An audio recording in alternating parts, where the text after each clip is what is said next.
بسم الله الرحمن الرحيم مدحوينها جمهورية فدرالك الصومالية قدونك قولها الشعب حلبانada sharafta leh mas'uuliyiinta sarsare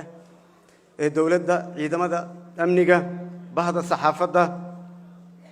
marti sharafta kala duwan iyo dhammaan shacabka Soomaaliyeed meel kasto ay joogan waxaan idinku salaamayaa salaanta islaamka assalaamu alaykum wa rahmatullahi wa barakaatuh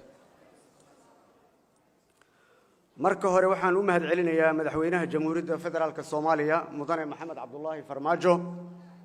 kalsoonidii uu magacaabay ra'iisul wasaaraha jamhuuriyadda federaalka Soomaaliya 17kii bisha September ee 2020 ina siiyay fursadan qaaliga ah sidoo kale waxa aan gudoonka golaha shacabka iyo xildhibaanada sharafta leh uga mahad celinayaa fursadan taariikhiga ah oo aan idinkuga hor imid iguna siisaan codkiina kalsoonida waxa kale ka mahad celinayaa soo dhaweyntii iyo taageeradii ay isiyeen dhammaan shacabka Soomaaliyeed meel kasto ay dunida ka joogan mudanayaal imarwooyin sida aan mar hore idin sheegay waxa iga go'an in aan soo dhiso xukuumad tayo leh oo ka tarjumaysa marxaladda aan ku jirno iyo baahida dalka meel marisana hanaan doorasho oo xor iyo xalaal ah hadduu aleedmo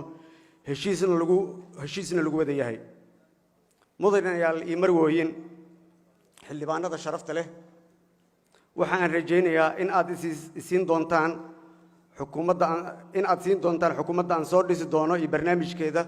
codka kalsoonida marka aan idin hor keeno si